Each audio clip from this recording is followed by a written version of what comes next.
പിന്നെ ഇനി കിളി പോണ അവസ്ഥയുണ്ടല്ലോ ആക്ച്വലി നല്ലതാ. അതെന്നാ തലേ കിളിക്കിരിക്കാനുള്ളതാണ് ആ തല. പക്ഷെ നമ്മൾ ഒരു പാൻ വന്ന് അതിന്റെ മുകളിൽ ഇരുന്നുള്ള ബുദ്ധിമുട്ട് അറിയില്ലേ? ഒരു 2 പാൻ ഇരുന്നാലാ, ഒരു 3 പാൻ ഇരുന്നാലാ, ചെറിയ ചെറിയ സാധനം പാൻ, അപ്പൊ തന്നെ നമ്മുടെ തലയ്ക്ക് സ്വസ്ഥതയുണ്ടാ. ഇല്ല. പിന്നെ ഈ വലിയ കിളി വന്ന് അതിന്റെ ഉള്ളിൽ ഇരുന്ന് കഴിഞ്ഞാൽ എന്തായിരിക്കും? കിളി പോകുന്നതാണ് ആക്ച്വലി ഒരാൾക്ക് ചിന്തിച്ചു തുടങ്ങാൻ പറ്റിയ ഏറ്റവും നല്ല ടൈം. അവന്റെ കിളി പോയതാണ്.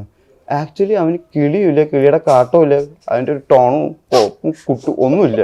അവനാകെ ഭക്ഷണം കഴിക്കും, ബാത്റൂമിൽ പോകും, ഭക്ഷണം കഴിക്കും, ബാത്റൂമിൽ പോകും. ഇവിടെ നിന്നിട്ട് മേലേക്കുള്ള സാധനം ശരിക്കും വർക്കിംഗ് അല്ല.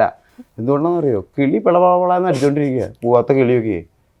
അല്ലെങ്കിൽ പോയ കിളികളൊക്കെ വന്നിരിക്കേണ്ട അവൻ്റെ തലയിലാ. അപ്പൊ അവനാകെ കിളീനെ പറ്റി മാത്രമേ ചിന്തയുള്ളൂ.